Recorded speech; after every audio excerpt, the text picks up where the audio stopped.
Hello students, welcome to RNM academy channel. Students, છેલ્લા વિડીયોમાં આપણે ત્રિકોણમિતિના પ્રતિવિધેયના અગત્યના સૂત્રોની સાબિતી અને ઘણા બધા સૂત્રો જોયા. હવે એ સૂત્રોને આધારે અને એ અન્ડરસ્ટેન્ડિંગના આધારે આજે આપણે જીટીયુમાં પૂછાયેલા પ્રશ્નોના સોલ્યુશન મેળવીશું. એટલે શરૂઆત કરીએ છીએ પ્રશ્ન નંબર 1થી, જે જીટીયુની ડિસેમ્બર 2013ની પરીક્ષામાં પૂછાયેલો છે. પ્રશ્ન આ પ્રમાણે છે: મૂલ્ય શોધો tan ઇન્વર્સ √3. tan ઇન્વર્સ √3 છે તો એની વેલ્યુ શોધવાની છે. અને એવી રીતે પછી પ્રશ્ન નંબર 2 છે. પહેલાં કોન્સન્ટ્રેટ કરીએ પ્રશ્ન નંબર 1 ઉપર અને એ પ્રશ્નને લખી દઉં કે શોધવું શું છે? tan inverse √3. તો tan ઇન્વર્સ આની વેલ્યુ મારે શોધવી છે, tan ઇન્વર્સ √3. હવે જ્યારે પ્રતિવિધેયના પ્રશ્નો આવે ત્યારે હિન્ટ એક જ કે જે પ્રમાણેનું વિધેય હોય, અહીંયા ઇન્વર્સ છે તો એનું ઇન્વર્સ અંદર આવે એવો પ્રયત્ન કરવાનો. tan ઇન્વર્સનું tan આવવું જોઈએ, તો અંદર એવું આપણે ફોર્મ શોધવું પડે, સ્વરૂપ શોધવું પડે કે જેથી કરીને બંને ઇન્વર્સ, tan ઇન્વર્સ અને tan નલિફાય થઈ જાય, નીકળી જાય. તો જરાક ધ્યાનથી વિચારીએ તો ખબર પડશે કે √3 એવી વેલ્યુ ટેનની ક્યારે આવે કે જ્યારે tan 60 ડિગ્રી હોય. tan 60 એટલે sin 60 અપોન cos 60. sin 60 એટલે √3/2, cos 60 એટલે 1/2. તો 2 જતા રહે તો √3 આવે. કહેવાનો તાત્પર્ય tan 60 ડિગ્રીનો એંગલ એટલે √3 અને tan 60 એટલે tan π/3. તો હું આને કઈ રીતે લખી શકું? બહાર તો tan ઇન્વર્સ છે જ, પણ અંદર લખી શકાય √3 એટલે tan π/3.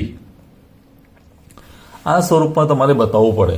હવે અંદર tan અને બહાર tan ઇન્વર્સ, તો tan ઇન્વર્સ અને tan બંને ઇન્વર્સ થયા એટલે એ નલિફાય થઈ જાય, એની અસર જતી રહે. ફક્ત વધે શું? વેલ્યુ. તો tan ઇન્વર્સ અને tan જતા રહ્યા તો વધ્યું શું? π/3. તો આ પ્રશ્નનો જવાબ બે જ સ્ટેપમાં આવી જાય કે આની વેલ્યુ કેટલી આવે? π/3, 60 ડિગ્રી. આ પહેલા પ્રશ્નનો જવાબ થયો. હવે એવી રીતે હું બીજા પ્રશ્નનો જવાબ શોધી આપું. અહીંયા આપણને આપેલું છે સાઇન ઇન્વર્સ, બ્રેકેટની અંદર છે cos π/3. હવે સ્ટુડન્ટ્સ, ઇન્વર્સ અને પેલું જે છે તો ફંક્શન તો સેમ જ રહેવું જોઈએ.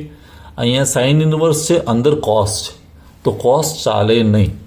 કોસને મારે કોઈ પણ રીતે સાઇનમાં કન્વર્ટ કરવું પડે. તો આપણે શું કરી શકીએ?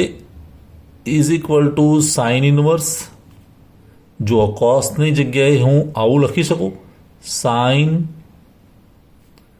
બ્રેકેટની અંદર π/2 માઇનસ π/3. તમારે જે ફંક્શન હોય એની વેલ્યુ છે એ π/2માંથી બાદ કરો તો આવું થઈ શકે. એટલે મારે લાવવું હતું સાઇન, અને π/3 તો cos π/3 તો રહેવા જ જોઈએ. તો sin π/2 માઇનસ π/3. તમે ધ્યાનથી વિચારો તો π/2 માઇનસ π/3 એટલે ફંક્શન બદલાઈ જાય, cos થઈ જાય. cos π/3, π/2 માઇનસ એટલે પહેલું ક્વોડ્રન્ટ, એટલે cos π/3ની જગ્યાએ હું આવું લખી શકું, sin π/2 માઇનસ π/3. તો અહીંયા સાઇન ઇન્વર્સ અને અહીંયા સાઇન એટલે સીધા જ જતા રહે. આપણે અત્યારે ના કાઢીએ તો સાઇન ઇન્વર્સ પહેલાં અંદરના ભાગનું સાદુરૂપ આપી દઈએ, સાઇન. હવે અહીંયા શું થશે? લઘુત્તમ સામાન્ય અવયવ જે ગણીએ 2 અને 3 એટલે 6 આવે. 6/2 એટલે 3, 3 ગુણ્યા π એટલે 3π, માઇનસ 6/3 એટલે 2, 2 ગુણ્યા π એટલે 2π. આવું અંદર થઈ શકે. હવે sin ઇન્વર્સ, અહીંયા સાઇન, અહીંયા શું થયું? 3πમાંથી 2π ગયા એટલે π વધ્યા, નીચે તો 6 છે જ, તો sin π/6. Sine inverse sin π/6. તો સાઇન ઇન્વર્સ અને સાઇન જતા રહ્યા, જવાબ વધ્યો π/6. તો આ એનો આન્સર થાય. સ્ટુડન્ટ્સ, હવે પ્રશ્ન નંબર 3 લઈએ. જાન્યુઆરી 2019નો પ્રશ્ન. મૂલ્ય શોધો. એ જ પ્રકારનો પ્રશ્ન છે. સાઇન ઇન્વર્સ, અંદર છે cos π/6. તો શરૂઆતમાં પ્રશ્નનો જે ડેટા છે તે લખી દઈએ. Sine inverse cos π/6. હવે જેવું કોસ દેખાય એટલે એને કન્વર્ટ કરવું પડશે સાઇનમાં.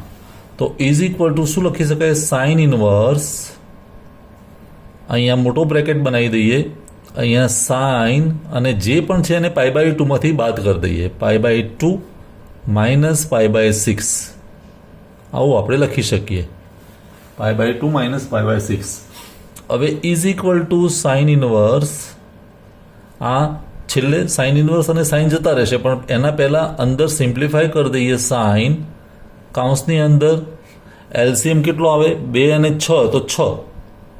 હવે 6/2 એટલે 3, 3 ગુણ્યા પાય એટલે 3π માઇનસ 6/6 એટલે 1, 1 ગુણ્યા પાય એટલે પાય. આવું થઈ શકે. હવે is equal to sine inverse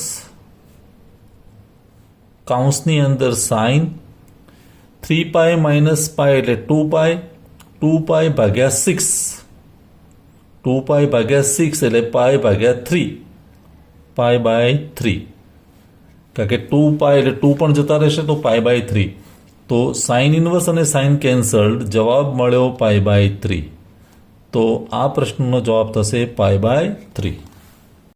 હવે સ્ટુડન્ટ્સ પ્રશ્ન નંબર 4 જે પૂછાયેલો છે જાન્યુઆરી 2016માં, મૂલ્ય શોધો tan પછી કાઉન્સની અંદર 2 tan ઇનવર્સ 1/3.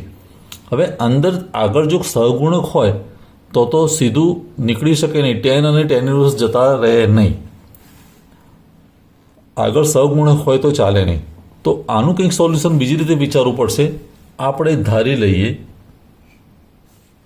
ધારો કે જે અંદર પાર્ટ આપેલો છે tan inverse 1/3 is equal two, હું થીટા ધારી લઉં. થીટા પણ ધારી શકાય, આલ્ફા પણ ધારી શકાય. મેં થીટા ધારી દીધું. હવે બંને બાજુ ઇનવર્સ ફંક્શન લઈએ તો શું થાય? 1/3 is equal two tan theta. 1/3 is equal two tan theta. તો tan થીટાની વેલ્યુ મને મળી 1/3. અને ઓવરઓલ જે પ્રશ્ન છે કેવો થયો? 2 tan ઇનવર્સ 3 હતું, 2 tan ઇનવર્સ 1/3. એને બદલે હું શું લખી શકું? tan 2 theta. 2 અને આના માટે તો થીટા છે એટલે tan 2 થીટા. હવે અહીંયા હું tan 2 થીટાનું સૂત્ર એપ્લાય કરી શકું.